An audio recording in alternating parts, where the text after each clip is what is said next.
शेतकरी मित्रांनो, आज आपण हे इकडं अलीकडं रान तयार केलेलं आहे। इथं पहिल्या कापूस होता, त्या पळाट्या ते काढून हे इथं तुम्ही साईडला पाहू शकतात की इथं साईडला पळाट्या टाकलेल्या आहेत। आता ह्या रानामध्ये आपण तिकडं जो गहू केलेला होता तर थोडा 1.5 ते 2 किलो गहू उरलेला आहे व थोडी मका आणि थोडी बाजरी इकडं आपण करणार आहोत। तरी आता आपण ट्रॅक्टर इकडं घेऊन येणार आहोत, आपलं ते विडर छोटं, आणि ह्याला पहिल्यांदा पाळी घालून नंतर मग दांड काढून घेणार आहोत। नंतर मग त्याच्यात आपल्याला टोकन यंत्राने लागवड करता येते। म्हणून आता आपण आता आपलं विडर घेऊन येऊ इकडं।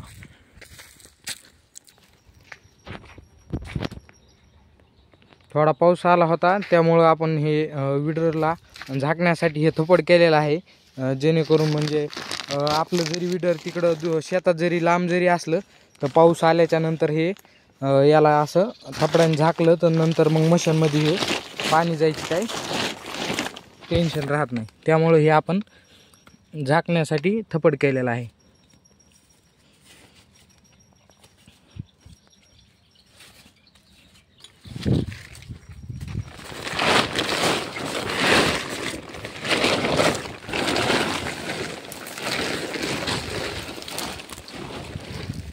पहिल्यांदा आपण ह्याला चालू करायच्या अगोदर थोडं पुसून घेऊ।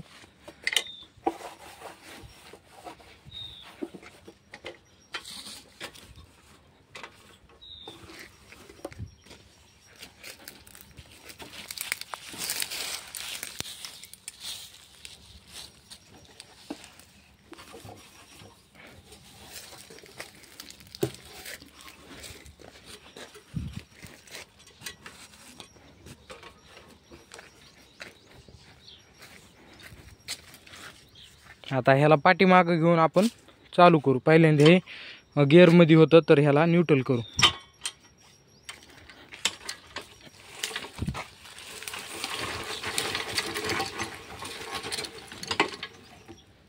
आता ही रेस वाढून घेऊ आणि हे लाल बटन जे आहे तर हे खाली करू।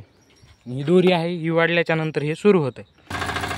आता आपण विडर चालू केला आहे। आता आपण तिकडं रानाला पाळी घालण्यासाठी व दांड काढण्या सऱ्या काढण्यासाठी विडर आपण तिकडे घेऊन जाणार आहोत।